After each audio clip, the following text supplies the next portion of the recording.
There's enough in your vortex to keep you thriving for 20 or 30 lifetimes. That's how dynamic it is. That's how big it is. And you want some of it. How are you going to get it? You got to tune your tuner to the frequency of what your inner being is broadcasting, which is what we're calling the receptive mode. You got to get in the receptive mode. You've got to think like your inner being thinks in order to be in that receptive mode. You can't be blaming your husband. You can't be blaming the economy. You can't be blaming government. You can't be blaming an employer. You can't be focused on the absence of what you want and tune your tuner to what your inner being is broadcasting. And your inner being is not going to change its broadcast to match yours ever. Your inner being is going to stand in your prosperity. You got to find a way to be there too. So let's talk about you being in the receptive mode. So the receptive mode means you've got your tuner set for something.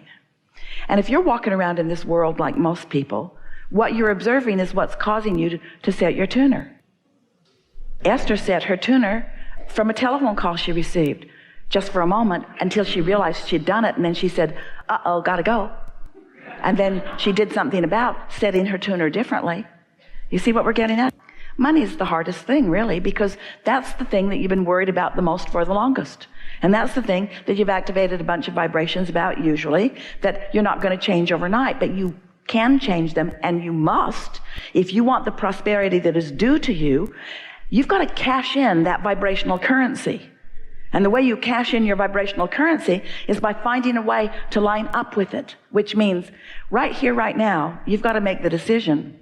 Not right here, right now. We don't mean this is the only now. There's going to be another and another and another and another and another and another and another. But sooner or later, one of these nows that you're standing in the middle of, you've got to be willing to give up your arguing for your limitations. Because every time you say, I can't, or I haven't, or it's hard, or nobody that I know is doing it, then you're just practicing setting your receptive mode to something else. So if your receptive mode is not set to this frequency, what's it set to? This one? This one, this one, this one, this one. There's plenty of frequencies, just like on your radio stations and your vehicles. There's lots of different frequencies. It's endless. That dial is long and endless. You can set it to anything along the way. So how do you know where you've set it? How do you know where you've set your tuner? Two ways: how you feel and what's happening. And both are good ways to know. So if prosperity isn't flowing in incredible abundance to you, knowing what's in your vortex as we do, you got your tuner set in a screwy way. And the reason that you do, it's usually for a couple of reasons. One is the habit of just observing what is. What is compelling. We know that it is. Bills are compelling. When they come, they get your attention. We know that what you're observing is compelling. The other reason that you often set your tuner differently than we would like you to is because you still don't believe in the vortex. You don't believe in the vortex reality in the same way that you believe in the bank account reality. The bank account reality is just more obvious. Everybody, including your banker, your credit card holders, they all believe in your current reality. Your credit score believes in your current reality. In other words, there's so much to observe that believes in your current reality. And your current reality does not mean diddly squat, because that is what's temporary. That's what's temporary. That changes, changes, changes. And we'd like to say to you that the true earning that you're doing is not what you're doing through your action. The true earning that you're doing is what you're doing with your vibrational balance. It's your vibrational balance. And you got to know that. You've got to know that, because look at the difference in what people around you are receiving in terms of money. You can't explain it through their action, can you? You've all got the same 24 hours in a day, and you're all limited to that degree of what you can do, and yet the difference in what people are receiving is enormous. You've got to understand that they're not earning through their action, and they're not earning through their education, and they're not earning through their context, and they're not earning through some way that's immoral or illegal. They're earning through their vibrational translation of the vibrational currency into their bank account. You earn with your attitude. You earn with your mood. That's how you do it. For a long time, we've been talking to you that creation is about asking, source answering, and you letting the answer in. Step 1, 2, 3. Asking's easy, isn't it? The more delicious life is, often the more things that you want to experience in it, the more experiences you want to have. So the asking part is not a hard part. When you don't have enough of something, you know that you want more. Source recognizes every time you ask. Now here's an important thing that you may not have heard us say before about this step 2. Source knows what you're asking for and only has a vibration about what you are really asking for. So this is interesting. When you feel like you don't have enough money and it causes you just for a moment to send off a rocket, I would like more money, meaning I want more freedom, I want more experience. Your inner being becomes the essence of the freedom and the essence of the experience. Your inner being extracts from that vibrational contrasting experience what you do want, because that's what your inner being does. Your inner being never focuses on the drama or the trauma or the trouble or the lack, ever. So from your synthesis of life, you've never heard us say that before, have you? From your synthesizing of life, you are emitting pure desires that your inner being is recognizing, focusing on, and taking as inner being point of attraction. Now, do you accept there's you and your inner being? Do you accept that your inner being is offering a vibration and that law of attraction is responding to your inner being's vibration, just like law of attraction is responding to yours? So when you ask for more prosperity, your inner being immediately becomes the equivalent of more prosperity. But if you don't immediately become the equivalent of prosperity vibrationally, as in being optimistic or anticipation, then there's a vibrational difference between you and your inner being, and that's when you feel doubt or fear or worry or jealousy or anger or whatever those feelings around money often are. So the good news here is that your inner being has become more prosperous every time life has caused you to seek more prosperity. But you've got to find some way of syncing up with the way your inner being feels about this. And when you do, now there's no contradiction in your vibration. There's no tug of war going on. Now you and your powerful inner being are standing in the eye of the vortexual hurricane that law of attraction is causing around you, and more money is coming to you. But in your anticipation, positive anticipation, you're letting it in. You're not keeping it out.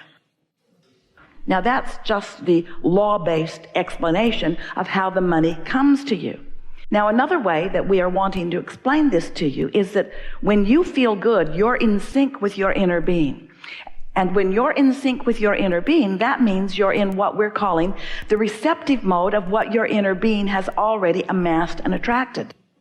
So if you can accept the prosperity that your inner being already is, then you can be the receptive translator of that vibrational prosperity into the manifestation of what you want. The first thing that we want to ask you is, do you think you are more often in a place where you are thinking about and feeling about money, or thinking about and feeling about not enough money? Because every subject is two subjects, what is wanted and absence of it. And so you can answer that question by knowing if you feel optimistic or worried, if you feel eager or angry, or eager or frustrated. In other words, you can tell by the way you feel whether you're thinking about money in the way the source within you is thinking about it for you, or whether you're thinking about it in a different way. Now, here's another way that you could look at this. We know if you've been listening to us at all, you've heard every bit of that before. So no new news there. We're going to keep talking until you hear some new news. Because until you find another way of looking at this, nothing's going to shift in you. And unless something shifts, then your experience can't change. So that's what we do. We keep coming at it from another direction and another direction and another direction until suddenly you have an understanding, and then you feel different. And when you feel different, then you attract different. And when you attract different, then you experience different manifestations. So that's the whole objective here in this really important topic.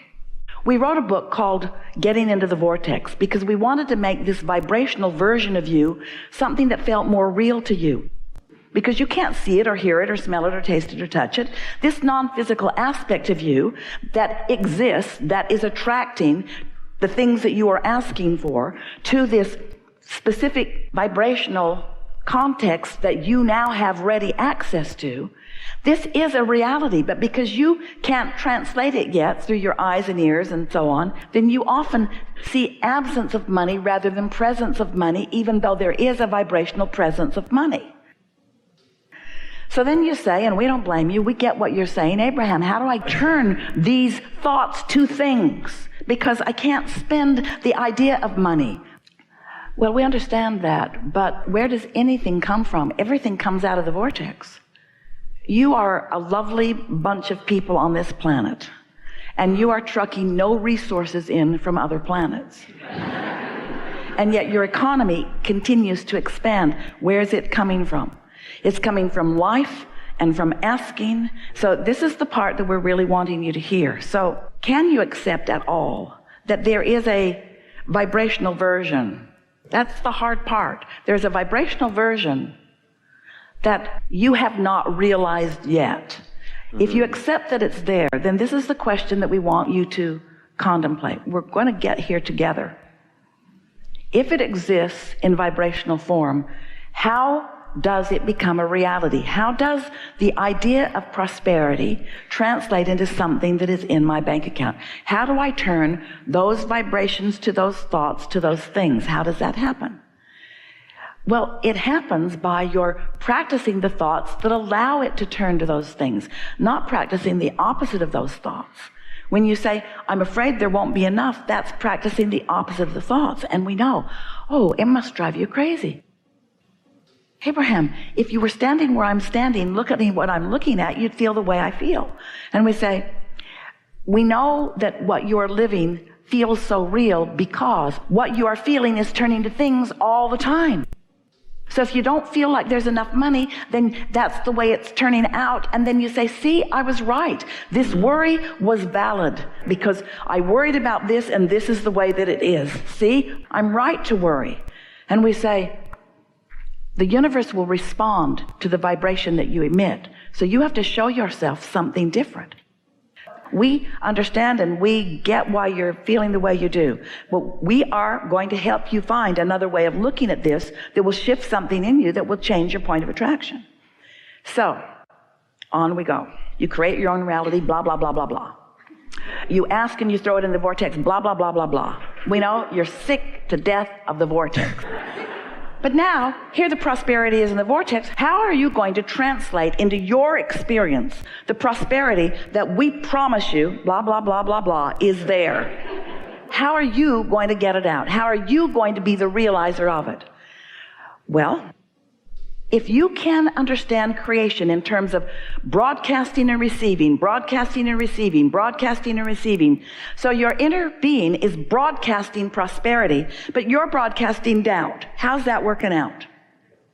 You've got to line up with the frequency that your inner being is broadcasting. So that's the first big question that we want to put to you. Do you believe that through your life, you have created a vibrational version of your prosperity and that your inner being stands holding it, knowing it, being it, and broadcasting it? And since your inner being is broadcasting it, what does that mean about your inner being's experience relative to law of attraction? If your inner being is broadcasting prosperity, what does that mean is coming back to your inner being? Oh, that vortex is dynamic.